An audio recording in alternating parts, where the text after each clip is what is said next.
Church bells are an old media. Long before the World Wide Web, there was the church bell. I think New England, our history, gives us lots of examples of bells ringing in times of crisis. And I think this is a real crisis. We ring them sometimes when there are fires, too. This is the biggest fire we've ever had. Steeples and bells were how we always called people to action. Ringing 350 times, which is a lot of rings, will get people's attention. So the 350 bells is a wake-up. It's not just a call to worship, as people might think the bells are. It's a call to wake up and to think about our planet, our earth, our sisters and brothers who suffer. I had never heard of the 350 movement, I'm embarrassed to say, until Bishop Bud Cederholm sent a letter around. We have 3 bishops, and my oversight is in the area of environmental justice and the global warming. So I'm sometimes referred to as the green bishop with a purple shirt. I went on the website and I thought it was great. There were so many things you could click on, and it was just great to see other churches involved. Bill McKibben came up with the 350.org because of the scientific evidence that says we need this. I wrote the first book many years ago about global warming, and I've stuck with the topic for many years, writing and speaking and trying to engage people about it. But a few years ago, just became obsessed with the thought that we weren't really making any progress, and that one of the reasons was that we needed a movement.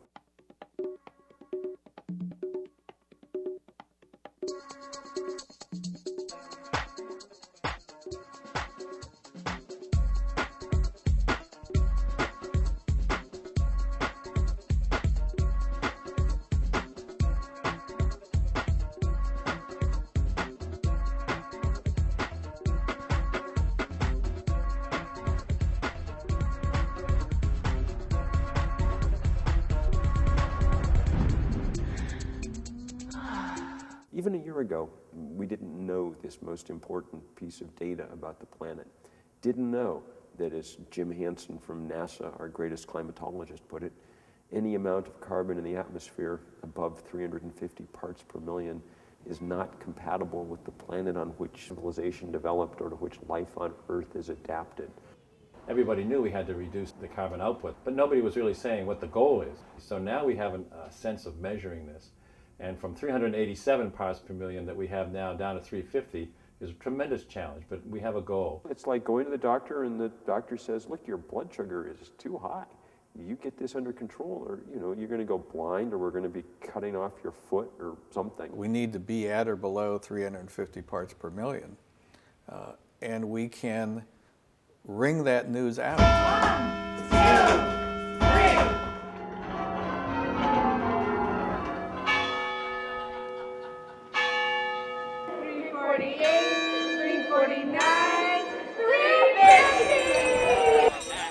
Our theory of change is that the most important thing to do is get lots and lots and lots of symbolic protest going on in lots and lots and lots of different communities. Not a march on Washington, but thousands and thousands of things in iconic locations all over the world. My church, All Saints Parish in Brookline, will be ringing handbells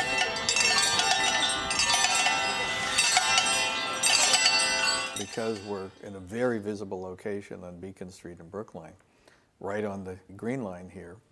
We will be able to draw the attention of lots and lots of people and be able to give them directions on how to themselves act once they've heard the bells ring.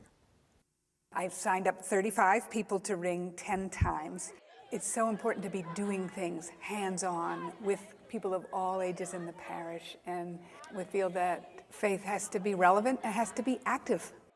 Which of the kids can tell me why we were ringing it 350 times? To warn everybody about the pollution in the air. What else are we going to do?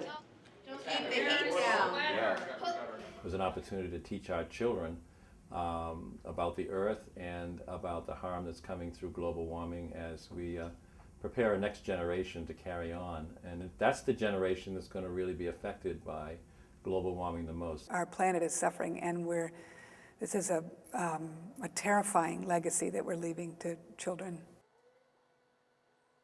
I think this is the most critical moral and ethical issue that the church has to face. It impacts not just creation, but it impacts people's lives. So it's a matter of justice, it's a matter of fulfilling our call to be stewards of God's creation, not the rulers of God's creation. Almost all the great movements in our history have had a large faith component in them. And there's a vibrant religious environmental movement emerging.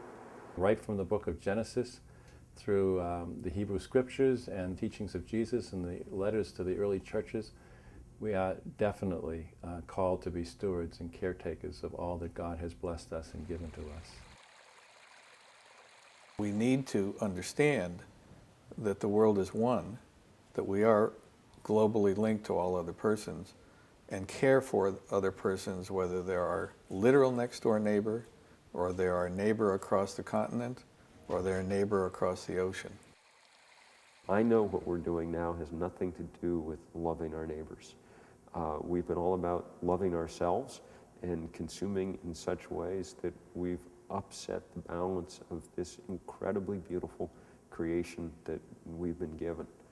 To be given a world as beautiful and as whole as the one that we were born into, then to trash it, which is what we're doing, is wrong on such a deep level that only really, for me, can religious understanding of the world really get at how deep that disfigurement is. We don't have a lot of time to take significant action. We need the will and the purpose of all of these institutions throughout the globe if we're going to significantly reduce the emissions that we have that are causing so much harm.